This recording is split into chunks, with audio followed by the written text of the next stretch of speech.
what's up and welcome back. Actually, welcome back to me, because since delivery this is the second time I'm picking up the camera and shooting a video. But yeah, I'm happy that I'm back at it again, because there's so much to show you guys. First of all, I'm feeding this little guy here and enjoying my coffee. And in today's vlog, I'm here to let you guys know my labor and delivery experience. It was like I would say not a rough ride, but there were many ups and downs, and there were so many things that I got to learn. So I really wanted to share it with you guys and like just put the knowledge out there so that you guys know if any of you are pregnant and if any of these things might happen to you guys. So let's get started with the journey, and don't mind if I'm a little distracted in between, because mom life, I guess. So 1 second. Yeah, even before I could start the video. Yes. All right, so my entire pregnancy I never had high BP. I was always on point or perfect, and everything was just going good. But the last I wouldn't say the last, but the 39th week, when I went for my checkup, my BP was high. It was around 140, and the doctor was like, it's a little high, so we want to do some checkups. But I also told her that a day before my appointment, I got the booster shot, and when I came back home, I got a little chills in the night, and then I had a headache. So I just told her that maybe because this is the reason my BP is showing a little high or something. Then she was like, oh yeah, this might be the reason, but still we wanna rule out preeclampsia. And preeclampsia is very common in your last weeks of the pregnancy. So yeah, she told us to go to the emergency OB and get checked for preeclampsia. And so yeah, we went to the hospital, we went to the emergency OB, and I had a feeling in my heart that it's not gonna be preeclampsia, it's just gonna be fine, I'm gonna be back home. And yeah, so we went to the emergency OB, and they set us up in a room. They ran all the tests. They had a urine culture and some more tests, and then we were there for around 3.5-4 hours. It was really nice, comfortable, everything. And we got the results back. I had no preeclampsia, and I was very happy about that. And then they told us, you guys can go back home and just do what you're doing, just be fine. Maybe it was because of the booster that your BP was high, and then you also had a headache. So yeah, we came back home, and they told us that we want to see you again day after, just to make sure your BP has gone down. And then day after, when we went to the hospital, my BP was again high. It was higher than before, and it was around 145 or 150, something like that. And then they were like, you guys are gonna have a baby today. And I was like, what? I freaked out. So they were like, okay, fine, now that you don't have preeclampsia and then also your BP is high, we don't want to risk it, and we want to make sure that you deliver as soon as possible, just so there is no risk to the baby and to you. So they were like, all right, we have discussed with the doctor, you guys go home, pack your bags and go to the hospital. I have already called the hospital that you will be there, and we will be inducing labor. And I had no idea what inducing labor is. I mean, I read all the books about babies and that your water breaks and you get contractions and all that stuff, but I did not read about inducing labor. So we came back home. All the way home, I was crying. I had no idea why I was crying. I was just scared that I'm going to deliver the baby today, even though I was all prepared. But I had no idea that when the day comes for me to deliver the baby, I'm going to be sitting and crying in the car. So we called up my brother. We told him that today we are gonna get admitted in the hospital. So you gotta come and So you gotta come and pick up Marvel, because Marvel was going to stay with them until I was in the hospital. So we came back home. He came. He picked up Marvel. I was still crying. It was just non-stop. And then I think it was all my hormones. And then we packed our bag, and also we had it's a funny story actually. We had ordered that morning, I know, actually day before yesterday, we had ordered Target order, and then we forgot to pick it up. But that morning I was like, oh my god, before the delivery, I was like, before going to the hospital, I was like, we have a Target order to pick it up. And then we packed our bag, we put everything in the car, we went to Target, we picked up, we came back home, dropped it, and then we went to the hospital.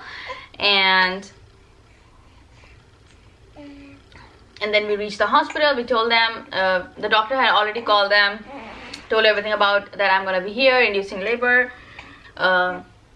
So they set up a room for me, a delivery and labor room. I was put up there. It was such an amazing, cozy room. I really enjoyed the room so much. It was so huge. The vlog for that is already out, so you guys can go and check it out. The room tour and everything.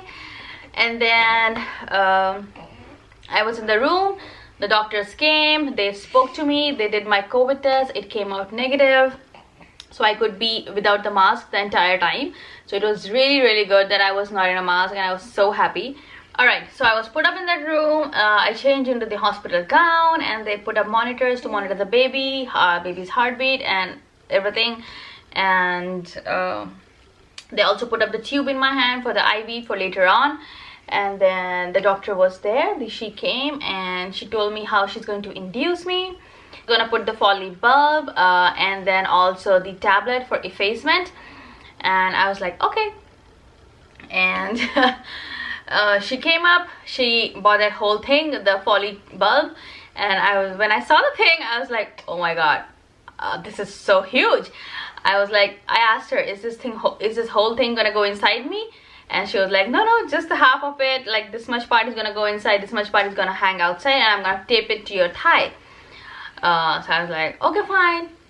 And by that time I did not take any pain meds, because I went with the mindset that until and unless I really need it, I'm not gonna take any pain meds. So I was like, okay, fine.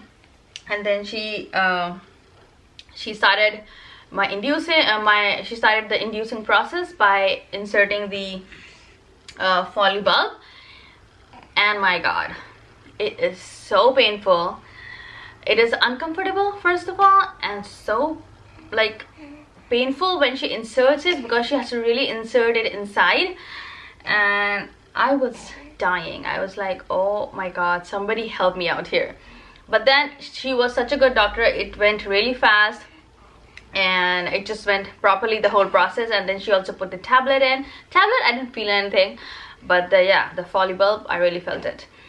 And then once that was done, she was like, you're fine now, you can eat until unless we tell you not to eat. So I got my meals in the hospital. It was all free for me, so I got the meals, and then I could walk around and use the restroom, do everything basically.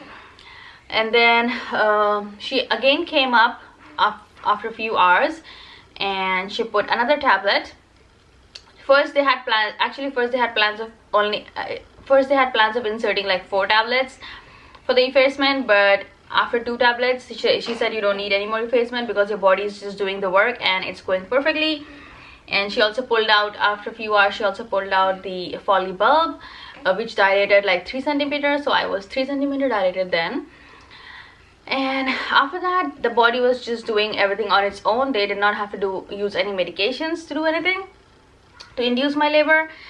But around, I think I was 4 centimeter dilated that time, and then my contractions were so painful. I was like literally dying. I was trying to do everything that the book said: lie down, use pillows, use the ball, walk around, all the positions that can make you feel comfortable. I did everything, but it was so painful that I was just not able to take it. So the doctors came in, I asked for some pain meds and they gave me options, and they really said that now you're only 4 centimeter dilated and it's so painful for you, so it's better you get epidural. And that was one thing I was very scared to get epidural, because again I did not have all the information about how it works, where you put it and all that stuff.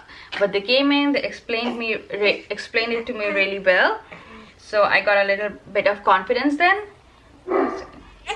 He explained me everything about the epidural, and then they called in the guy who was going to give me the epidural, and then he came, he did the process. It was really fast, and I didn't even feel any pain while getting the epidural because my contractions were so strong that the needle that went into my back didn't feel anything. So yeah, that process went very well, and after that I was so relaxed. I even took a nap and I was feeling so good. And then when they came in the morning, it was the next day now, that was 11th. They came in the morning and they checked how much I dilated, and it was time for me to push.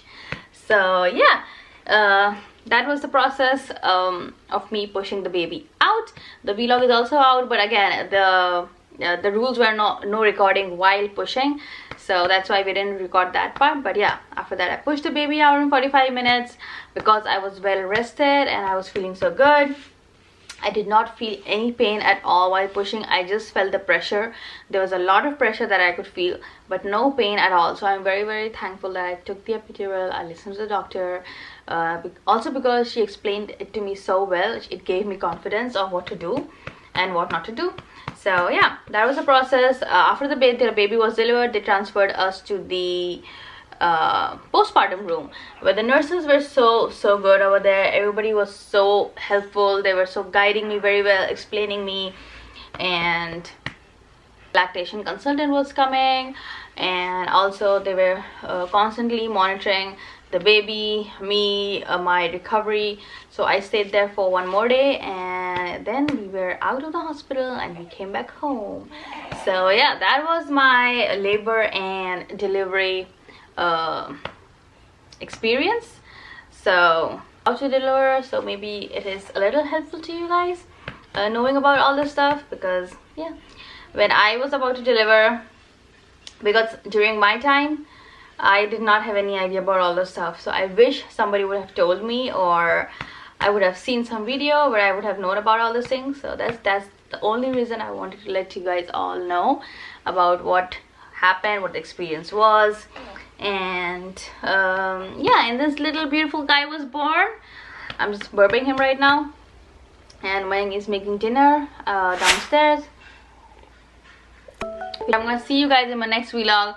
So until then, stay tuned and don't forget to check out all the other vlogs. Subscribe, ring the bell icon so you get notified every single time we post a video. And I'm gonna see you guys later. Bye bye.